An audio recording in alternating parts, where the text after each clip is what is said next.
I'd like to introduce myself. My name's Mariann Lloyd-Smith. I'm Senior Advisor to National Toxics Network and the Senior Policy Advisor to IPEN, an international NGO. I have a PhD in International Chemical Law and have worked in unconventional gas issues for the last decade, both here in Australia and internationally.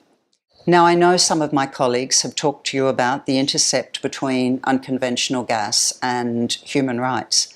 And I just want to focus on two specific rights. That is, the right to a healthy and safe environment and the right to enough information to protect that environment. In 2001, the UN Human Rights Commission found that living in a pollution-free world was a basic human right, and those that pollute violate those rights. They talk about the fundamental right to life being threatened by exposure to toxic chemicals, to hazardous waste, and to contaminated drinking water. But just as importantly, we have the Convention on the Rights of the Child, which enshrine a child's right to health, to adequate food, and to clean water. But most importantly, taking into account the dangers and risks of environmental pollution. So why have children got special needs, and why do we have to consider those when we look at the pollution from unconventional gas?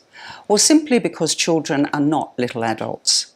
Children have special vulnerabilities to toxic chemicals, and exposures at critical stages of their development may have severe long-term impacts, some that won't become apparent for many, many years.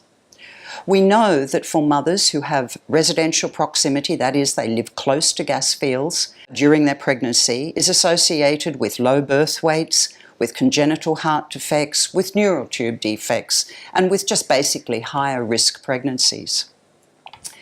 But the international community came up with some really good principles of chemical management. And these include intergenerational equity, precaution, substitution, polluter pays, the important one, no data, no market, and of course, right to know. But the Australian government largely ignored these in its rush to support unconventional gas. And so the situation now is that we have young children living adjacent to the gas fields or near to the gas fields who are simply living in a toxic environment.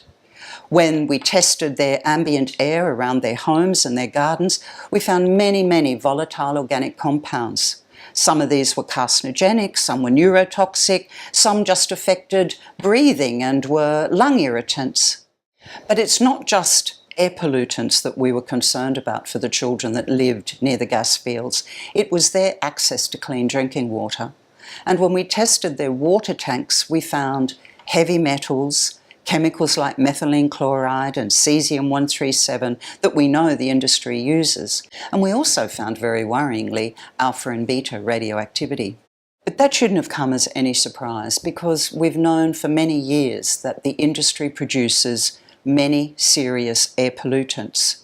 The criterion air toxins like nitrous oxides, volatile organic compounds, carbon monoxide, sulfur dioxide, BTEX, the benzene, toluene, ethylbenzene and xylene, and importantly, particulate matter.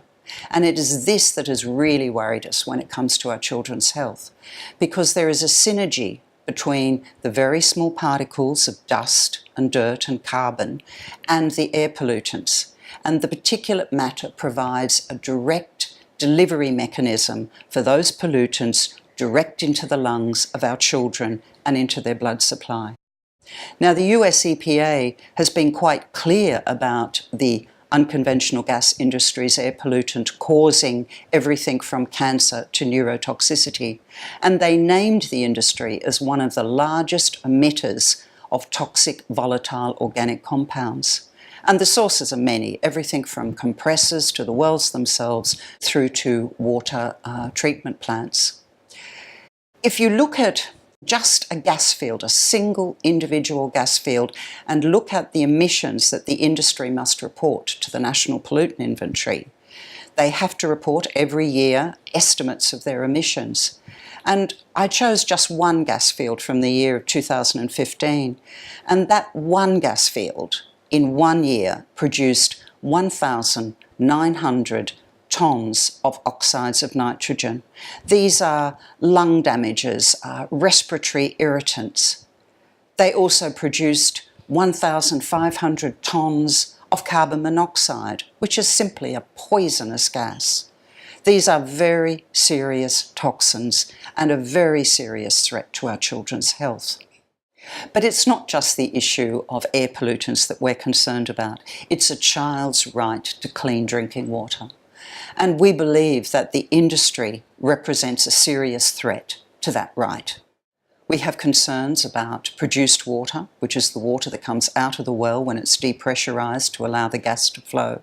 That water is contaminated with hydrocarbons, heavy metals, naturally occurring radioactive materials.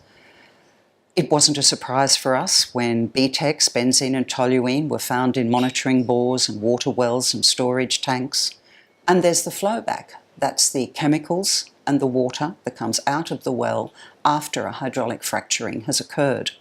The Western Australian government tested that flowback and found around 96 hazardous substances, 28 of which were carcinogenic. And that shouldn't be a surprise either, because we know every time there's a frack, up to 20 tonnes of chemical can go down that well, and up to 40% may not be recovered. When we did wellhead testing, shortly after a hydraulic frack, we found benzene, heavy metals, toxic semi-volatiles, and very importantly, we found potent ozone depleters.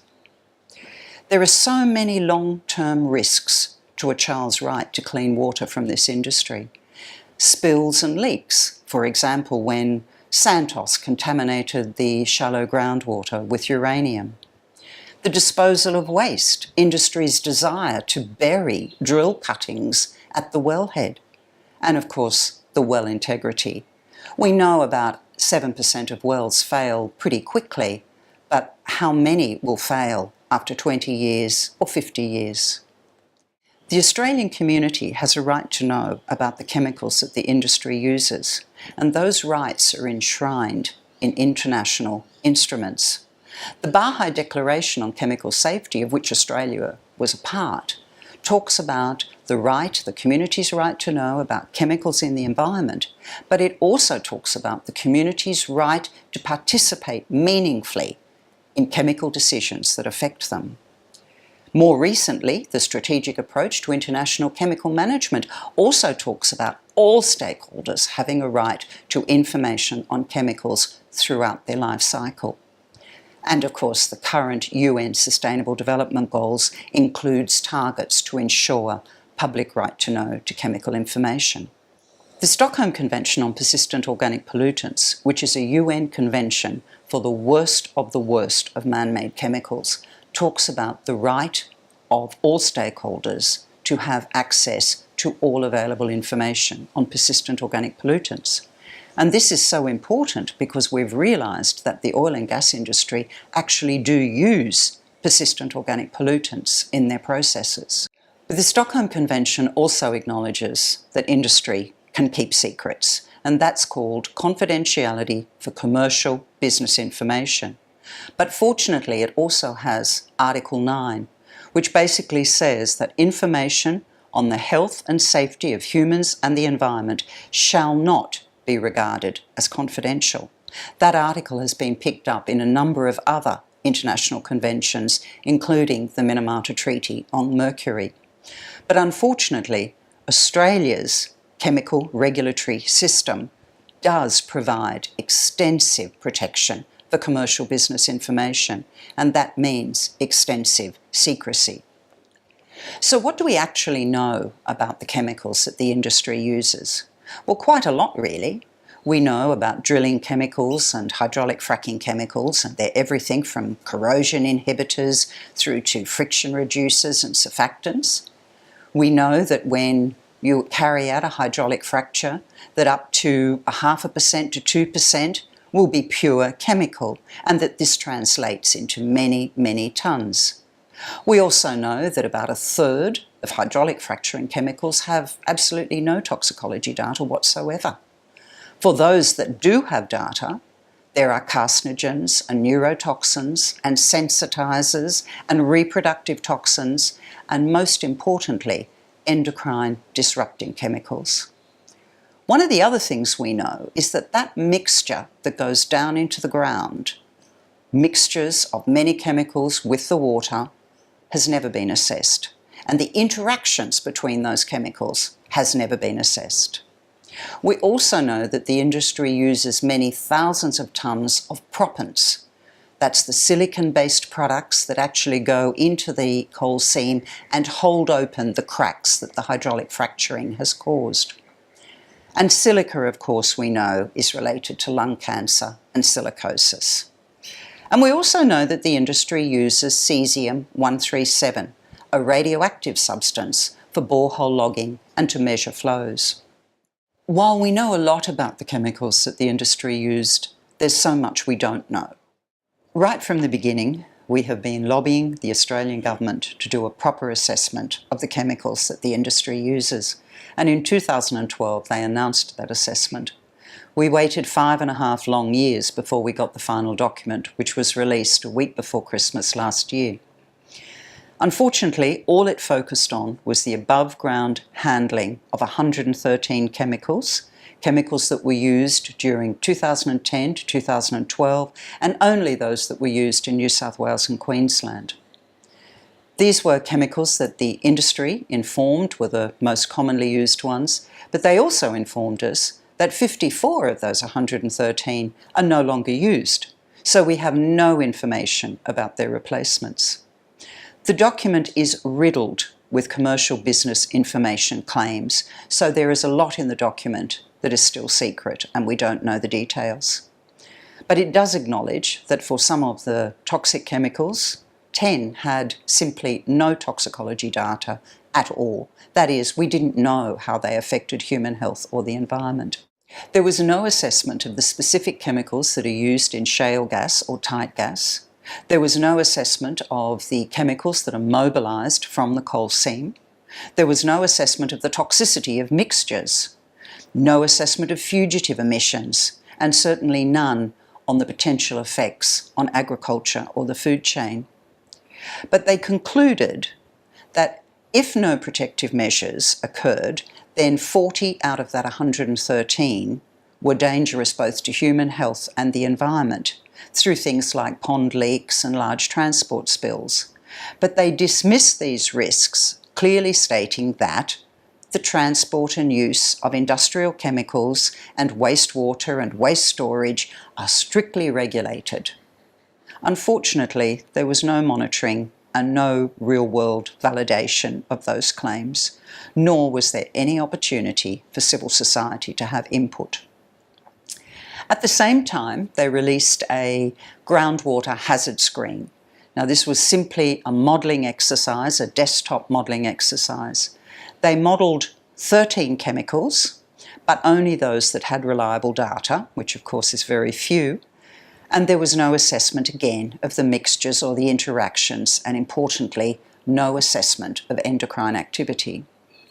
They used a very blunt tool called the predicted environmental concentration, which simply works out for each individual chemical what it is likely concentration would be by the time it reached something like a bore or a groundwater-dependent ecosystem.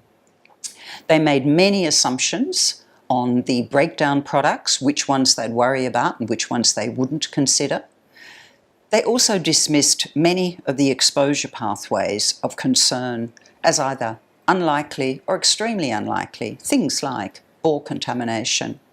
So, in effect, for them it was dilution is truly the solution to the industry's pollution. The failure of both of these studies to consider endocrine disruption activity is a serious omission, particularly as the studies themselves acknowledge that the Australian unconventional gas industry use endocrine disrupting chemicals, things like ethylene glycol. And we know from America that water, groundwater and surface water adjacent or close to gas activities has high endocrine activities. We're particularly concerned about exposure to endocrine disrupting chemicals for children, because exposure at certain times in their development can go on and have impacts that will not be apparent for many years into the future. Both studies rely on the myth of strict regulation and the industry doing the right thing. And I think that also was reflected when the New South Wales Chief Scientist released her report in 2015, when she said that the industry could go ahead if there was appropriate engineering and scientific solutions to manage the storage and transport and disposal of the industry's waste. But when I look around, I don't see appropriate engineering and scientific solutions. I see thousands of tonnes of salt going to landfill. I see uncontrolled venting, contaminating air. I see companies wanting to bury their contaminated drilling cuttings at the wellhead. And I see flares, dirty flaring that we know results in exposures to methane, volatile organic compounds, and black carbon pollution. And of course, we see companies wanting to get rid of their wastewater using the public sewage system. I'd like to probably end now on the issue of climate impacts. Earlier this year, NASA announced that the oil and gas industry was responsible for the largest share of the world's rising methane emissions. Methane is a powerful, potent greenhouse gas.